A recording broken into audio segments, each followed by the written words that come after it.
Hey, my friends, we will be right back to the show. But I have a question for you. Are you struggling with the impact of childhood trauma? Well, know that you're not alone.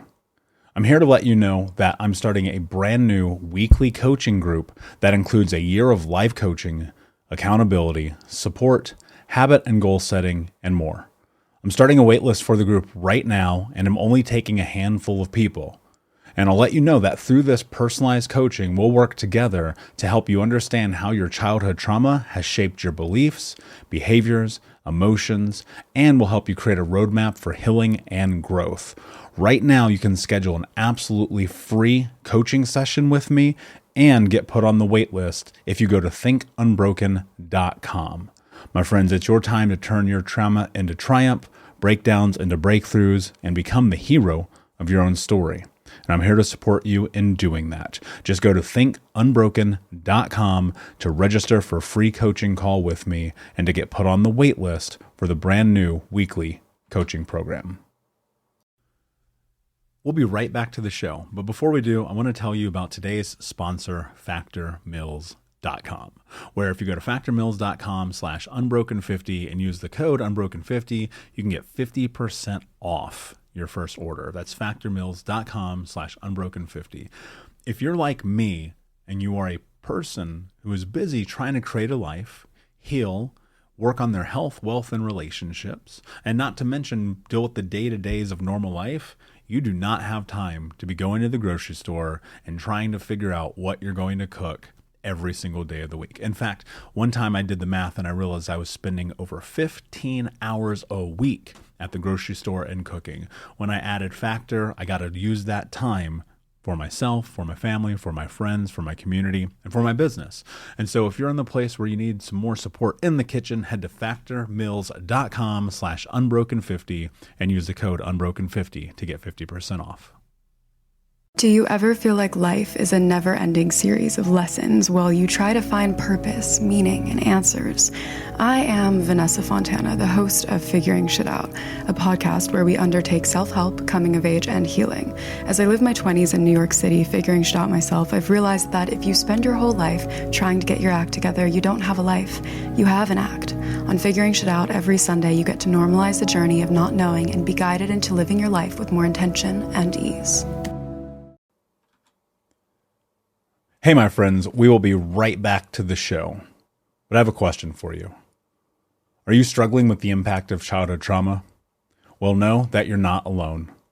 I'm here to let you know that I'm starting a brand new weekly coaching group that includes a year of life coaching, accountability, support, habit and goal setting, and more. I'm starting a waitlist for the group right now, and I'm only taking a handful of people. And I'll let you know that through this personalized coaching, we'll work together to help you understand how your childhood trauma has shaped your beliefs, behaviors, emotions, and will help you create a roadmap for healing and growth. Right now, you can schedule an absolutely free coaching session with me and get put on the wait list if you go to thinkunbroken.com. My friends, it's your time to turn your trauma into triumph, breakdowns into breakthroughs, and become the hero of your own story. And I'm here to support you in doing that. Just go to thinkunbroken.com to register for a free coaching call with me and to get put on the wait list for the brand new weekly coaching program.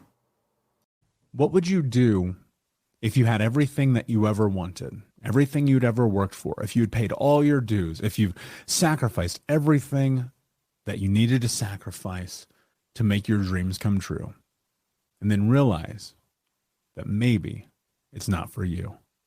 What's up, Unbroken Nation? Hope you're doing well wherever you are in the world today. Today's episode, my guest, DJ Dramos, who you may know from The Breakfast Club. Now, if you know his story, you know that he's no longer with The Breakfast Club, one of the most syndicated daytime morning radio talk shows in the history of the radio. This conversation was really powerful because I think one of the things that happens so often in someone's journey, and this held true for Dramos, is that we think we have everything that we want. And then when we get into listening to ourselves and we figure out how to build what we want, and then we finally have it, sometimes we discover that it's actually really truly the journey that fulfills us and not the destination. I'm very excited to have this conversation with him today because not only is it enlightening for me, but I hope it will be for you. And I hope, if anything, it'll give you a little bit of inspiration to move towards creating the life that you want to have and being the hero of your own story. So, without further ado, my friends, let's get into the show. Hey, what's up, Unbroken Nation? Welcome to the Think Unbroken podcast. I'm your host, Michael Unbroken, and this podcast is about helping trauma survivors let go of the past, overcome their fear, discover their identity, become the hero of their own story, and ultimately to be unbroken. Our goal in company is to bring on guests and experts in the fields of mental, physical, and psychological health to help you overcome the past, to take back your power. And in this podcast, we are unedited and unfiltered, and we're going to give it to you real so that you can start to create massive change in your life. If you're curious about learning more outside the podcast, you can get a free copy of my book, Think Unbroken, at book.thinkunbroken.com. That's book.thinkunbroken.com, where you can get a copy of my #1 best-selling book, Think Unbroken: Understanding and Overcoming Childhood Trauma. The most important thing that you can ever do, my friends, is show up for yourself, and that's where you are today. And I appreciate you. I have massive gratitude for you. And without further ado, let's get into the show. We'll be right back to the show, but before we do, I'm going to take a moment and tell you about my new book, Unbroken Man, a man's guide to being the hero of their own story. I sat down a few months ago and realized that there are so many men in the world that need guidance, that need support, that need to learn about trauma, removing themselves from toxic masculinity, breaking down the barriers to vulnerability, getting unstuck, and ultimately learning the tools to become the hero of their own story. Unbroken Man is available for pre-order right now if you go to men.thinkunbroken.com, where you'll also get access to over $1,000 in bonuses, including the 6-week in-depth trauma healing coaching app, which you'll get instant access to. I created Unbroken Man to be accessible to everyone around the world, but it is written for men from the guise of a man, and I hope that you will find it to be a practical tool on your healing journey in the same way that thousands of men around the world have. So check out men.thinkunbroken.com to pre-order, and until next time, be unbroken. Hey, what's up, Unbroken Nation? Hope that you're doing well wherever you are in the world today. I'm very excited to be back with you with another episode with my guest, Dramos, who is the host of the Life as a Gringo podcast. What is up, my man? How are you today? Man, Michael, I'm good, bro. I'm feeling amazing. I'm really excited to talk with you, man. I know you're doing a lot of really great work over here, so I'm excited to kind of see what we end up diving into, and I'm just appreciative that you're having me on the show and we get to have this conversation together today.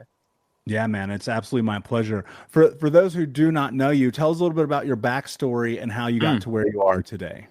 Yeah, I mean, I think for me, man, it all just starts as like a kid who loved music, right? And I think music has kind of been my North Star in life, keeping me out of trouble when I was younger and keeping me focused and learning about, discipline and all those different things, So for me at first it was, being a musician, playing in bands and all that kind of stuff. And once I kind of transitioned out of that, for me, it was then what's the next thing? I kind of tried to quit music at that point, and, like anybody who has a real passion for anything, you can't quit the thing that is always kind of constantly calling your name, the thing that, has been there for you during the dark times, during your mental struggles that we all go through growing up, So I was trying to find different ways to kind of keep music in my life. And that's where, DJing came along, and I picked up DJing, and that was, one of the greatest things that ever happened to me. From there, I began to just meet an incredible network of people that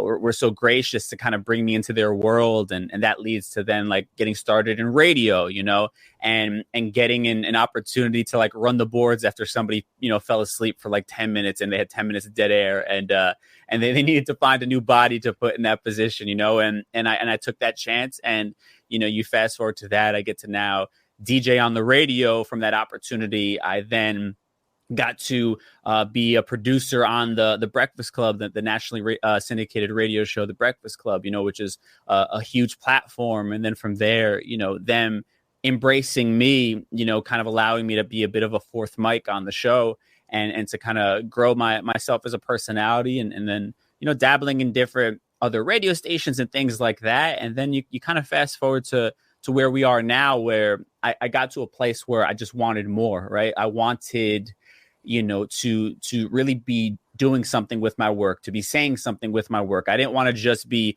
you know, rubbing elbows with celebrities. I didn't want to just be talking about pop culture. You know, I wanted to be an advocate for my community. You know, I saw what the Breakfast Club was doing for the Black community in this country, and I was so inspired. Like, how can I do that for my people? You know, how can I be a voice for Latinos here in this country? You know, so that began to happen for me, that kind of spiritual awakening of wanting that to be my purpose, and really make sure that I was using my platform for something bigger than just kind of stroking my own ego. And then that led me to the opportunity of getting my own podcast with iHeartMedia, you know, and that partnership allowed me to do podcasting full time, to really focus on this craft of building a community and being a voice for Latinos born in this country who oftentimes, you know, don't feel like they fit in anywhere. You know, that's kind of the bit of my story, is that I never felt like I fit in with my friends, you know, growing up. You know, I was the one kind of Latin kid in our group of friends. But then when I would go back to Puerto Rico, where my family's from, they would call me a gringo. You know what I mean? They would make me feel like I wasn't one of them because I didn't speak Spanish very well, you know. And I wasn't up on some of the you know, cultural things that many of them grew up on, because, you know, once you become first, second generation, those things kind of begin to disappear a little bit, you know. So I realized that there's a lot of people like me, and we're not really being heard in media. So that's where the Life as a Gringo podcast comes from. And that's kind of been my work, is being somebody who speaks to those Latinos, you know, born here in the States, living here in the States, who kind of feel like they exist in a gray area and don't really fit in, you know, anywhere. Yeah, man, I resonate with that in such a real way. I'm biracial, so I can't speak to being Latin in any way, Sure. but like, I understand that place of just being like, damn, you know, I don't fit in nowhere. Like, Right. where are my people? How do I make this thing work? And, you know, growing up and in childhood, that was especially hard, man, because like, you know, between getting picked on and fighting and shit, I've been in like 200 fights in my life, and you're like, you know, where do you fit in this space?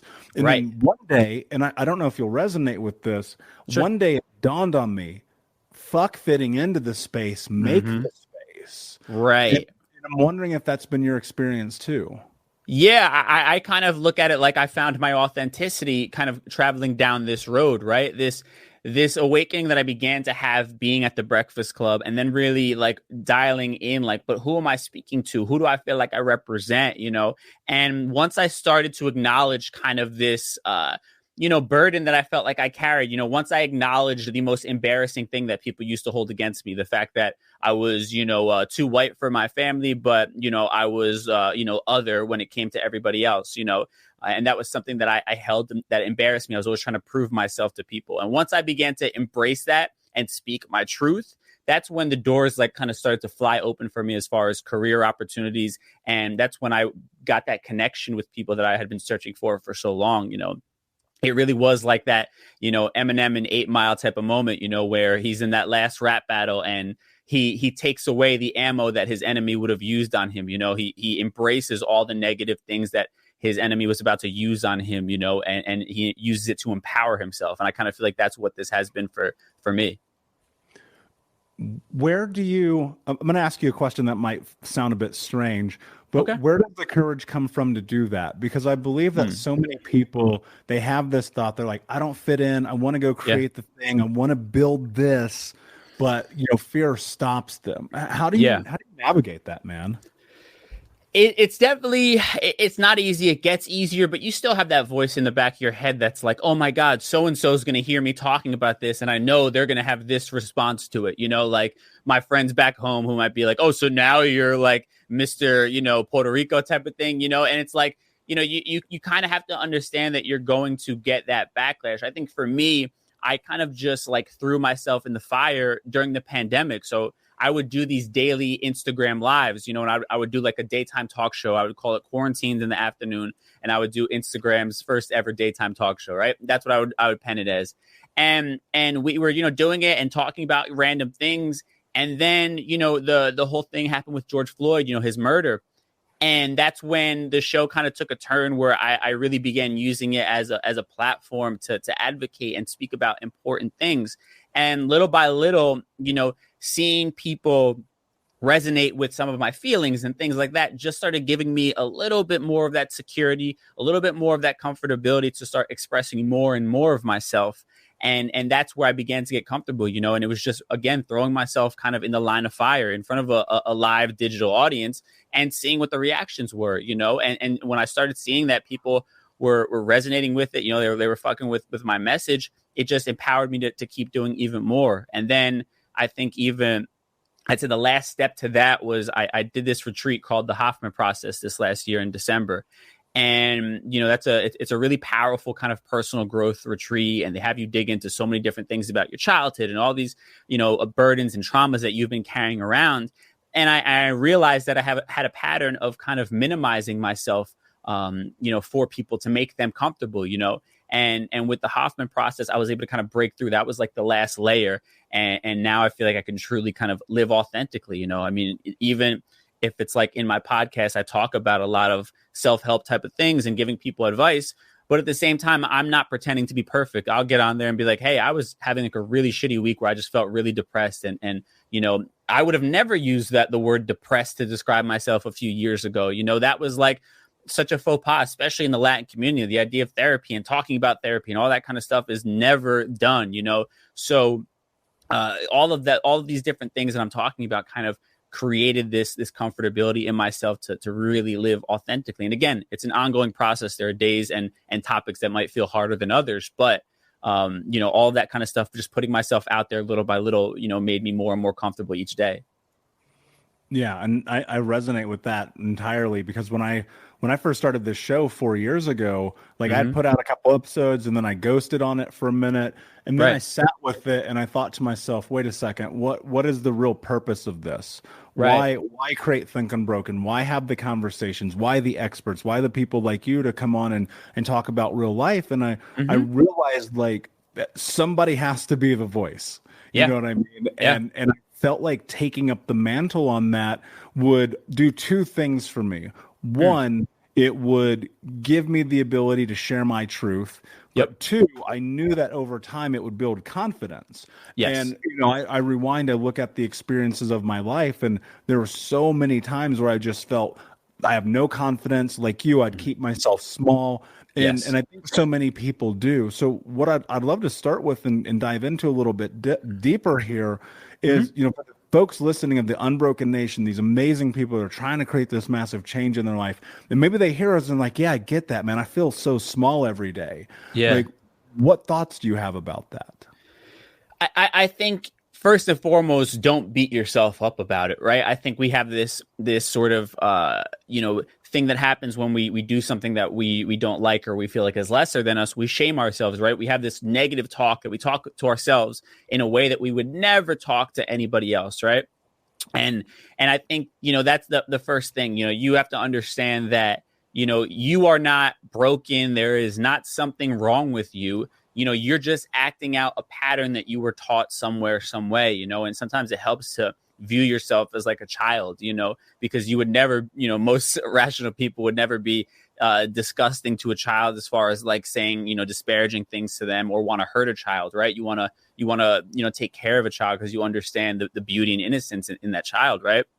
So I think that's the start, it is just not shaming yourself when it comes to these things, and then, I think you have to kind of think about the life that you want to lead. You want to live a life that is worthy of you, because we're all here and able to do amazing things. It just takes us kind of being able to tap into the different sides of ourselves and kind of push against some of the narratives that we've been taught, and at the end of the day, anybody that you meet that may want you to be smaller, may try and make you feel smaller, that doesn't want you to show up as your full and authentic self, like that's not somebody that's meant to be in your life, right? And you have to get really okay with that. You have to be okay with the fact that some people just are not meant to be in your life. And it's not up to you to try to convince them to like you, to try and convince them to want you around. Like, you as yourself is enough. And if it's not for that person, it's okay to move on from that, but don't make yourself smaller just to, appease somebody who really doesn't hold much value in your life when you really think about it. Yeah, I mean, that's spot on. And I've spent so much time, especially over probably the last 5 or 6 years, just looking at the environment that I'm in and asking myself, does this serve me? Right. Do these people bring value to my life? Does it make sense that I'm in this situation? Am I in alignment with my values? And Right. I think so many people get caught up and they're like, yeah, but they've been my friends for 20 years. And I'm like, yeah, but they're doing the same shit you guys did 20 years ago. Right. Like where is the growth here? Jay-Z has one of my favorite quotes of all time. Yeah. People around you saying that you changed. Well, I didn't do all this work to stay the same. And I think that so much of this journey is in the willingness to be like, I've done this work. I don't want to be who I was yesterday anymore. Right. I think in that, unfortunately, or fortunately, I guess the way that you look at it, there are people who are going to be removed from your life. Right. How do you handle that? Because I think so many people get caught up in that and they're just like, I just can't. They've known them forever. But, how do you decipher whether or not you're making the right decision in that moment? I think you have to first and foremost dedicate yourself to a life of growth, right? I think that is, if you really broke down the name of the game when it comes to life in general, it's all about evolution, right? Like we shouldn't be the same person we were 10 years ago, right? Like we should have learned something within those 10 years. And as much as you'd love to take people with you, if they're not on the same journey as you, you have to kind of let them go their own path, right? And there's something beautiful about that. And that doesn't mean it's forever. Maybe at some point in life, they will, stop going to the bars every weekend, with the idea of just wanting to hook up with girls all day or something like that, right? Like that's something I've had to kind of come to terms with it. Same thing, like you said, my friends are doing the same shit we were doing in our 20s, and not much has changed for them. And I'm not here for that anymore. I'm looking for something more out of life. Now, that doesn't mean that, God forbid, something bad happens to them, I'm not going to be here to answer their call. Of course, for my friends who I've shared a lot with, they always have that, but it doesn't mean I have to keep them in my circle on a regular basis like I used to. I have to kind of let them go off and do their own path. And if our paths never cross again, it wasn't, meant to be for us to have a lifelong relationship. It's just like a romantic relationship. I mean, how many people had, middle school girlfriends or high school girlfriends, right? I don't think most of us are pining over like the girl that broke our heart in 5th grade. You know what I mean? Like we recognize that was an elementary school relationship. Like, I don't know that person anymore. My life is drastically different than it was in 5th grade. And you kind of have to look at it that way with certain friends. You have to get clear on the life that you want. And anything that doesn't align with that is, at the end of the day, holding you back. And that means people as well. So while it's difficult, of course, it's not an easy decision or an easy process to kind of go through, at the end of the day, you have to have a dedication to becoming a happier, far more evolved person and a more fulfilled person as a result. Yeah, I totally agree. And being willing to allow yourself the space to be happy, which I think so many people miss the boat on, and they look at their life and they go, I'm miserable. I should be miserable. I will stay miserable. And I'm always thinking to myself, well, there is a level to this where you have to make decisions, where you have to put yourself in incredibly uncomfortable positions to learn about who you are. I mean, even yourself, like think about this for a second. You're on arguably the biggest radio show in the country, and you make a decision that it no longer serves you. Right. What was that like for you? Because I want people to understand this, because I think we get so caught in the moment of being like, oh, well, this is everything. And then you realize like maybe it's not, but people don't transition. How did you do that? What was that like? Well, it was hard. I mean, it's probably one of the most difficult decisions I've ever made, because there are so many X factors that go into it. And to be perfectly honest, it was an opportunity that changed the course of my life forever, So how do you walk away from the thing in your life that has had the biggest impact on it, in a positive way? My life is drastically different because of the Breakfast Club, the people I met, and the opportunities that I received as a member of that show. Now, with that said, I had to get honest with myself, and as much as I'm a growth mindset person, it was something I wrestled with for, the better part of a year, before finally, pulling the trigger and making that decision. I mean, honestly, it might have even been a little bit more than a year. The pandemic kind of prolonged some of the ideas I might have had, but it took me a while, and I really just had to be really honest with myself and be really self-aware, that it was no longer bringing me the same amount of joy that it did when I first started there. I was no longer as present to the job, to the room, as I was when I first started there. It really became, this thing that I was counting down the time until I got to leave and go home. Now, on the flip side of that, you start getting kind of your ego in the way and your own personal self-doubt, where you're like, well, listen, is anybody going to care who I am if I'm not a member of the Breakfast Club? Will the opportunities dry up if I'm no longer a member of the Breakfast Club, And then even on a personal level, it's like, there's so many peaks that your ego is loving, these pats on the back that you're getting from being the dude at the Breakfast Club, being able to take pictures with celebrities, and everybody's like looking at you like, yo, you're that guy, you know what I mean? Like, you're killing it right now, right? And then to say, you know what, I'm going to walk away from all of that. It wasn't easy. I really had to get my ego in check. I really had to think about the life that I saw myself living. And the Breakfast Club was no longer a part of that. I wanted to evolve in my career. I wanted to, be able to use my voice. I felt like I had something to say. I felt like I put in my 1,000 hours and I was ready to do it. And I had to kind of take a bit of a blind leap of faith. Like, if I devote my time to pursuing what I really want in this world, life will begin to open that door for me. And lo and behold, it did, in the form of a podcast and a lot of other things. And at the end of the day, it's the greatest decision I've ever made. But it was incredibly difficult. And it's definitely one that I struggled with, for a while, for all the reasons that I mentioned. Yeah, I mean, and of course it makes sense. I love there's this analogy that the very thing that sets you free is the very thing that keeps you imprisoned. Mm-hmm. And I think that there's so much truth to that. I share with this audience quite frequently, the moment I wake up and I say, I don't want to do Think Unbroken anymore, it's gone. I mean, right. It's like, with the energy, the effort, the time, the money, all the things that it takes to run this business. And I love impacting lives. There's nothing that brings me more joy than when I get messages from people who say, dude, that podcast changed my life. That book that you wrote saved me, like whatever that is. But I have to reconcile the truth that we have to put ourselves first as individuals. And I know that's a really hard pill for people to swallow, because we're always told, well, be second, don't be first, make sure that you take care of everyone else. And I've always been like, shit, how do I take care of you if I'm not taking care of me?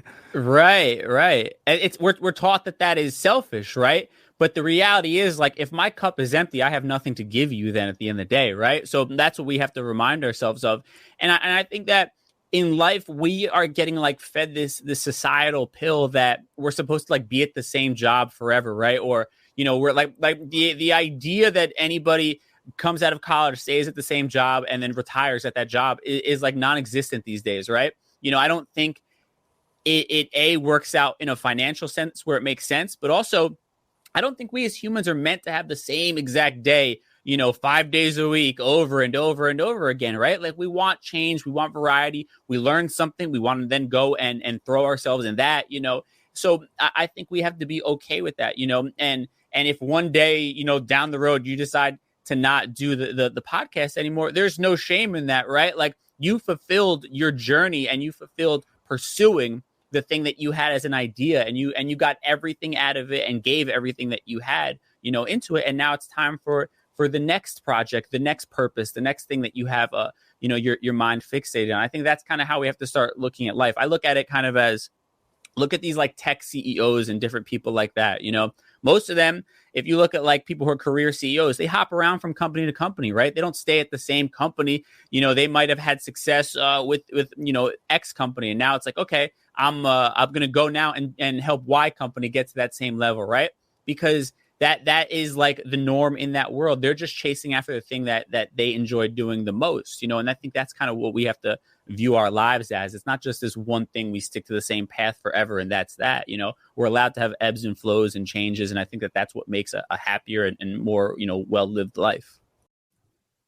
We'll be right back, but I wanted to take a quick moment to tell you about the Think Unbroken 6-week trauma healing coaching program. If you go to coaching.thinkunbroken.com, that's coaching.thinkunbroken.com, you can sign up for the 6-week daily Think Unbroken trauma healing coaching program. In this program, we're going to go over the 6 principles of healing trauma, adaptation, understanding the impacts of trauma, how to become the hero of your own story, what to do next, and ultimately what it means to be unbroken. For more information about this 6-week coaching program, which you can download as an app on your phone and take with you everywhere, no matter where you are in the world, it's interactive. It's built about giving you practical tools that you can use in real time. And if you're ready for what's next in your life, go to coaching.thinkunbroken.com. Again, that's coaching.thinkunbroken.com. Now let's get back to the show.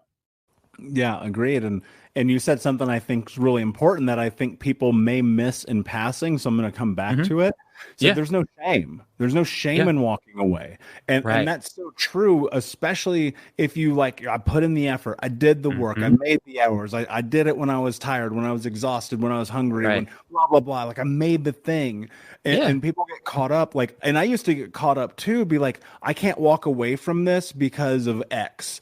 And the older I get, the more I'm like, you need to walk away because of you're going to fucking die. So you should probably go live life in accordance with what brings you joy and fulfillment first, because I found that the more risk that I take, the greater reward that I reap. And honestly, sometimes it takes 10 years to get that reward, right? But there's something really powerful about not beating yourself up, not shaming yourself, not guilting yourself because you decided to walk away. That's careers, relationships, hobbies. I mean, I remember I started building Legos one time. I was like, this ain't for me. I'm out. Right. I think that's okay. And I want people to understand the truth behind it. You're supposed to, I love what you said, you're supposed to evolve. What does evolution look like for you? If you were really to put a pin in it, what does that mean? I just think it's consistent growth, right? Every day a little bit better.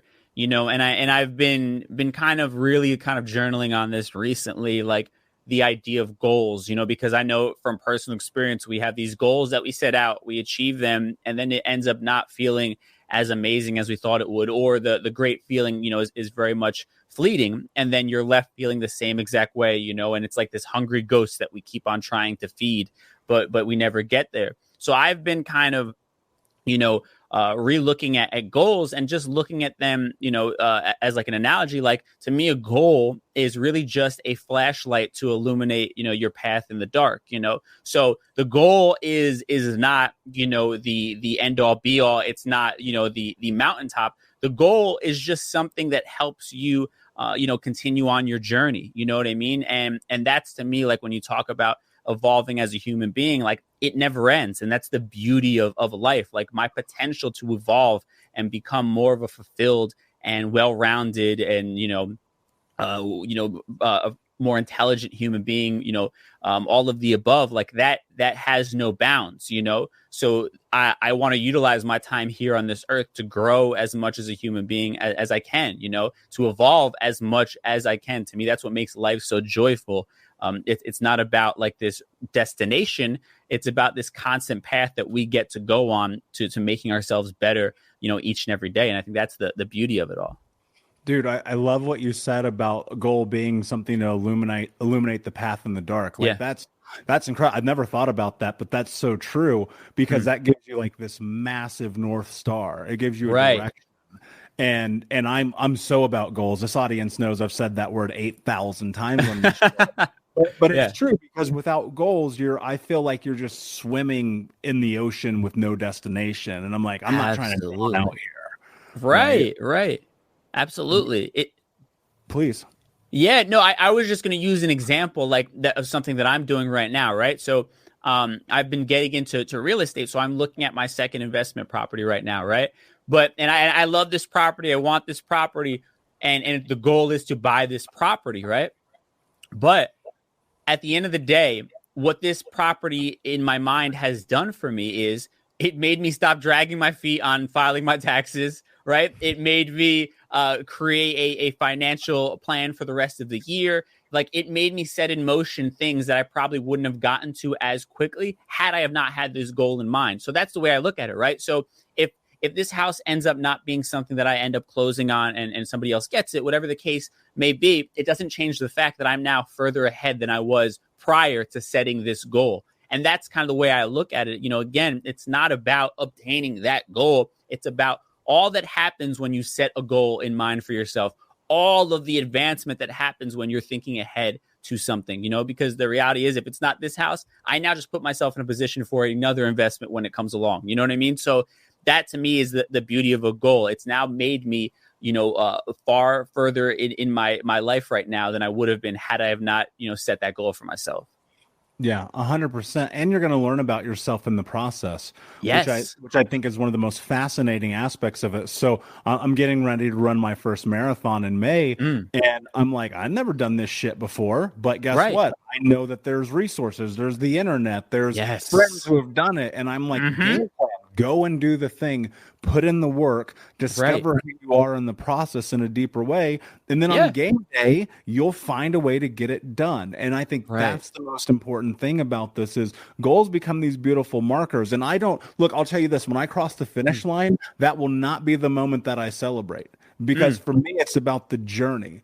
Am I showing up every single day? Am I doing the work? Am I doing what I said I'm going to do? Because, dude, I've accomplished some amazing goals in my life. I never celebrate. People are always like, why don't you celebrate when you do that? Because I'm like, it wasn't about the goal, but it was about prove to myself that I can do it and put in the effort. And that's where this really beautiful transition of life comes into play, where you start taking like this massive ownership over your future. Because you're like, I'm going to go and do this damn thing, period. Yeah, absolutely. I mean, and on the opposite side of that, why do you see so many entertainers who, quote unquote, have it all? We find out are incredibly depressed. You know, sadly, many have taken their own lives, right? It's because they obsessed over reaching this mountaintop and thinking that would be the thing that solves the problem, right? And we've all done that. I've done that. You know what I mean? I thought that when I, bought my first home and I was sitting in it and I realized, wow, this didn't change much for me inside. You know, I've been a part of that as well. We all do that. But you have to understand, again, that the goal is not the answer, because that is one finite thing. It's a fleeting moment and it can't sustain the amount of pressure you're putting on it to solve all of your problems, right? The only thing you can do is get better each and every day. And just like you're saying about that marathon, like, the beauty of it is, man, even if you didn't show up that day, you're literally probably in better shape than you were before deciding to do that marathon, right? You know more about your body. You know more about your probably diet and nutrition than you would have had you have not set this goal, right? You know more about marathon running from the studying that you did, from the interviewing friends who have done it before, right? Like, you are a far more evolved person as a result of just setting this goal. Like, you know so much more that at some point in time is probably going to come to your advantage, you know, that you're going to be able to use this information in life. And that's the beauty of it all. Yeah, 100%. And in that, one of the things that I think is really incredible, you'll learn that even that goal is probably too small, right? Yeah. The whole time I'm sitting here and I'm thinking to myself, damn, dude, I should do a triathlon. Right. Why am I aiming so low? Why is a marathon good enough? And that's something that you just start playing this mind game with yourself as you go, as you get deeper into these things. But on a long enough timeline, what'll happen, and this has been my experience, I'll sit and I'll look and I'll go, wait, that was not nearly as much as I could have accomplished. Because just in the same way that we're told to be small, we think small. And you're like, I want to buy a property. I'm like, why aren't you buying 20? Right. Yeah, no, 110%. Like, because you're gonna start, like, once the ball starts rolling, like, it's all about momentum, right? I think life is just this consistent momentum. It's like football, where it's like, they always tell the running back, just keep moving your feet, right? Like, when you're on the goal line, they're trying to shove it in. Like, the key is to just keep moving your feet, right? You just can't stop moving. An object that goes in motion, stays in motion type of thing, and it's all about just building that consistent momentum, and that means, bigger and bigger goals. And once you knock that one down, like, you're going to feel fired up, like you said about, man, I should have done a bigger fucking goal at the end of the day. And that's the beauty of this thing called evolution as humans. You know what I mean? Like, we're constantly surprising ourselves, and these things serve as an amazing reminder to our limitless potential, as long as we choose to visualize it and then take action. Yeah. And human potential truly is limitless. And if you just, one of the things that I do when I'm thinking about what I want to build and create, I just go, did anybody do it? Has anybody ever done this? Right. Because I promise you, if they've done it, you can too. And, Yes. and I know people are going to hear this and they'll be like, yeah, but I don't believe that. That's because you have not put in the fucking work yet. And if you're willing to dedicate, also, I would caveat that you probably don't actually care that much. You probably just think it'd be cool to do, and then you don't execute. But if you're willing to put in that work, like, you can do it. Like, dude, you were on Breakfast Club. Think about that for a second. How much fucking work did it take to get to that moment? Bro, let me tell you something. Please. Yeah, because you what you're hitting on right now, like, people always be, that's the one thing people be like, oh, but your reasons you got a podcast was because you're on the Breakfast Club. Do you know what it took to get to the fucking Breakfast Club? We used to drive to work, to my $8 an hour job at Guitar Center in like 10 years ago, listening to the fucking Breakfast Club. You realize that? So, like, the path to getting there is so ridiculous, and the amount of work that it took to getting in that position, like, and it's not by chance. It's because, like that word I just said, work, taking advantage of opportunities. Like, I would take every DJ gig that was thrown my way. It didn't matter if it was a freaking, a christening, a baby's christening at some random house in Long Island, New York, or if it was like at a bowling alley, I would. And you know what that led to? Me meeting people who happen to work at the radio station, right? And then you know what happened with that? Every time they would invite me out, I would go to every single thing they would invite me to for 2 years. Then what that lead to? Somebody fell asleep. And what happens is, like, yeah, we're looking for somebody. And then I throw my hat in the ring. And then you know what they tell me? Yeah, but it only pays $15 an hour. And at that time, I had another job that was paying me $25. But I said, you know what? This has the longevity to get me where I want to be. $15 an hour, I'll take it, right? And again, from midnight to 6 a.m. by myself at the radio station, not meeting anybody at that time, no networking to be done at that time. I would be there, and I would sleep on the floor, and then I would hang out throughout the day. Oh, do you need help recording the video for this interview? I got you. You need me to do this with you? I got you. What does that lead to? Oh, this show is looking for a producer, not the Breakfast Club, a conservative talk show that literally went against everything I believed, right? But I was a professional, and I sat there, and they were like, this probably isn't the place for you. But because I made that impression of a hard worker and a professional, that then led to a recommendation when the Breakfast Club needed somebody. Then even getting the Breakfast Club, I was in another studio. I wasn't even with them in the same damn room at first, right? So I literally was looking at them through a glass. Like, I wasn't a part of that conversation at all. Then somebody fucks up, and then my name is called. But we're talking about years and years and years of a process just to get there, and then just to lead here at this point that I'm at in my life, and it's all just a process. And again, like, I love what you said, that a lot of people don't actually love it, right? They just think that it would be cool to do. There are a lot of people who would love to be able to sit in that chair that I sat in at the Breakfast Club and be next to DJ Envy and look across you at Charlemagne and look across at some other celebrity than Angela Yee. They would love to do that, but would they really be okay with putting in the years that it took to getting in that chair? I highly doubt most people that were gunning for my job after that were willing to put in that type of work. Yeah. There's an amazing quote from John Maxwell, who has written some of the greatest leadership books of all time. Yeah. He goes, people want to be where I am, but they don't want to do what I've done. And it's so true. I mean, even with this show, I think to myself, I want to have the #1 mental health podcast in the world. It's going to take me 7 years and thousands of episodes and millions of minutes of interviewing to get there. Yeah. And that's the fee. What are you willing to pay to get there? You know, everyone knows this. I always ask the question, what are you willing to do to have the life that you want to have? And if the answer is anything short of no excuses, just results, it's not going to happen. And look, I want to be clear, because I don't hear you as someone preaching from the pulpit saying, oh, I'm better than you, blah, blah, blah. Oh, no. What I hear, what I want to translate and make sure people are clear on is that you sacrificed. Luck only comes to the fucking prepared. I've never met anyone in my life who got lucky who was not ready.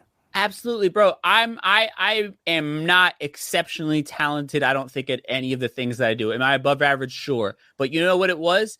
Showing up every single day. And the shit that I wasn't great at, I was willing to put in the time to learn every single day, right? I proved myself as somebody that they could rely on. At the end of the day, I don't know who this quote is attributed to, but you know, they always say that hard work beats talent when talent doesn't work hard, right? When I talked about my band at the beginning of the show that I was in, I was the least talented musician in that band. But you fast forward now, over 10 years, and I'm the only one who still works in the music and entertainment industry. And that was just because of my work ethic, just because I wanted it that badly. And I was willing to learn and to ask questions on the things that I did not know. You know, I'm not sitting up here as somebody who thinks he's, you know, the greatest to ever do what he does. No, I'm just somebody who, again, put in his 1,000 hours and didn't complain about it, was happy to do it because I always, you know, kept in mind the long-term goal. I wanted to make a living doing the thing that I love. And I didn't care how long it took me to get there, as long as I got to one day be able to enjoy my life every day doing the thing that I love to do. Yeah. And I love that, man. And I would rather make $5 an hour being happy than $500 an hour being miserable. Hell yeah. And I've done that, man. I worked corporate America super young, you know, which I got lucky, you know, no high school diploma, no college education, but I was prepared and I landed a Fortune 10 job and I was miserable. I hated my life. And then I went and said, I'm going to build my own business. And I struggled and struggled and struggled, and to some extent still do, because I'm not a billionaire yet, right? But I think about, like, the truth about it is, you know, you've got to be willing to assess, like, what do you want? Because, man, I think about this every day. You're gonna die. Like, this is all going to be for nothing if you go to work every day and you sit at a fucking desk and you get into traffic and you have no hobbies and you have no goals and you don't put in the effort and you're not trying to show up and you blame the world. You're gonna die, and this life is gonna be unlived. And I think that's probably the most tremendously detrimental and saddening thing about the world we live in right now. Yeah. I think that it breaks my heart, because I know that it doesn't have to be that way. You know, I know for me growing up, I saw my dad do that. Exactly what you're talking about. I saw him sit in an hour of traffic every morning to get to work and to go home an hour of traffic. You know, I knew that his highlight of his day was being able to go on his lunch break. You know what I mean?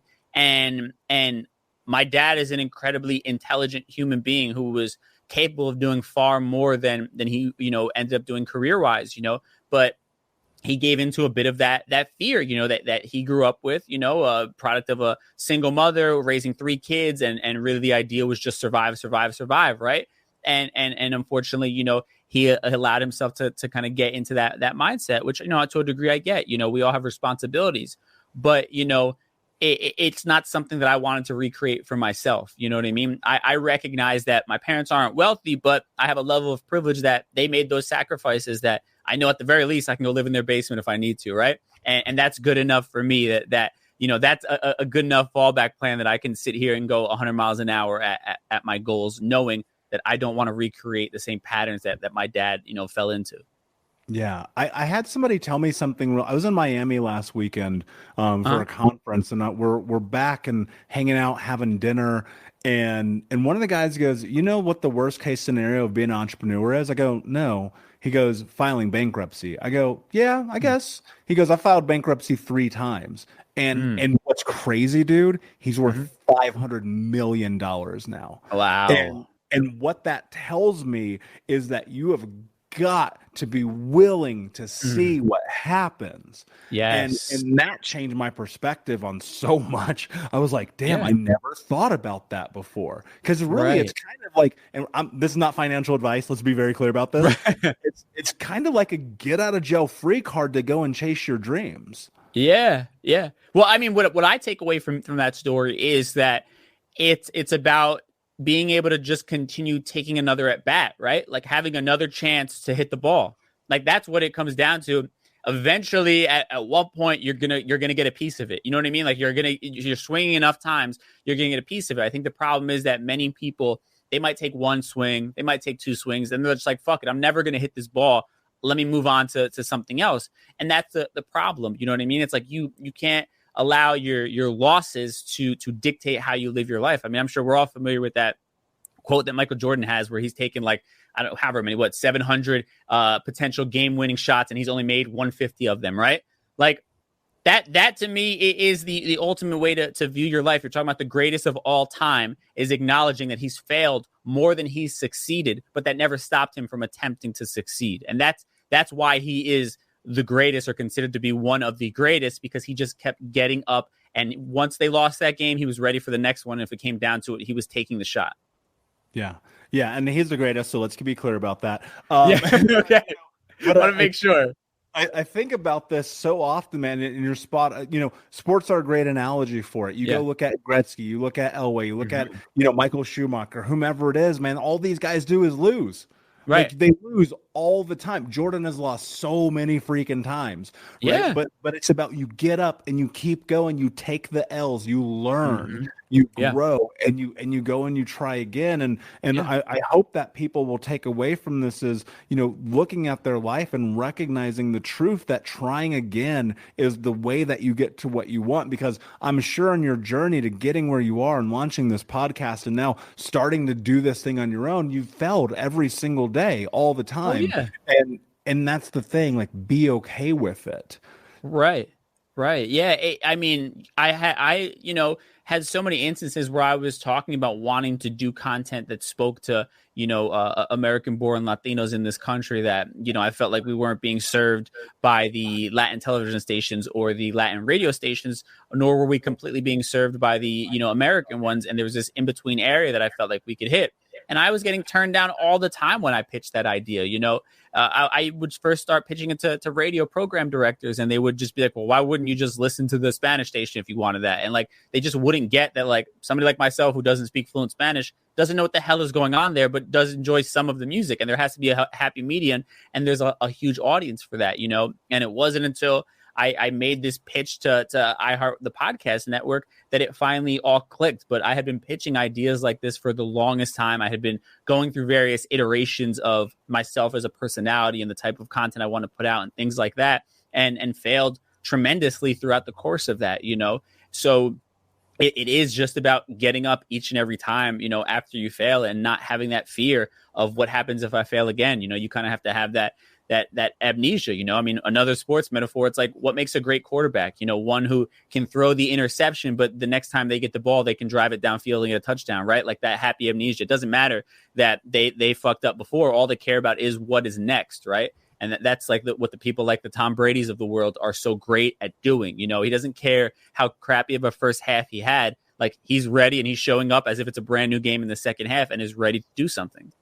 Yeah, dude, 100%. Man, this conversation's been absolutely incredible.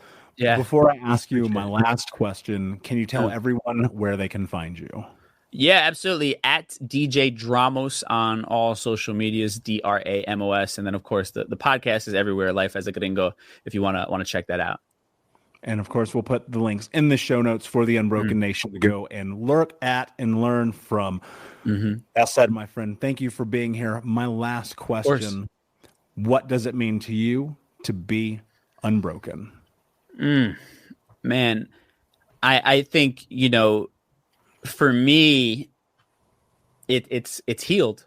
I think that's what the word I would say is, I'm a healed human being. I've gone back and kind of, found those other parts of myself that I left behind, the inner child inside of me, that was ignored for far too long, To me, being somebody who is unbroken has come to terms and not only come to terms, but found a way to love each and every part of themselves, right?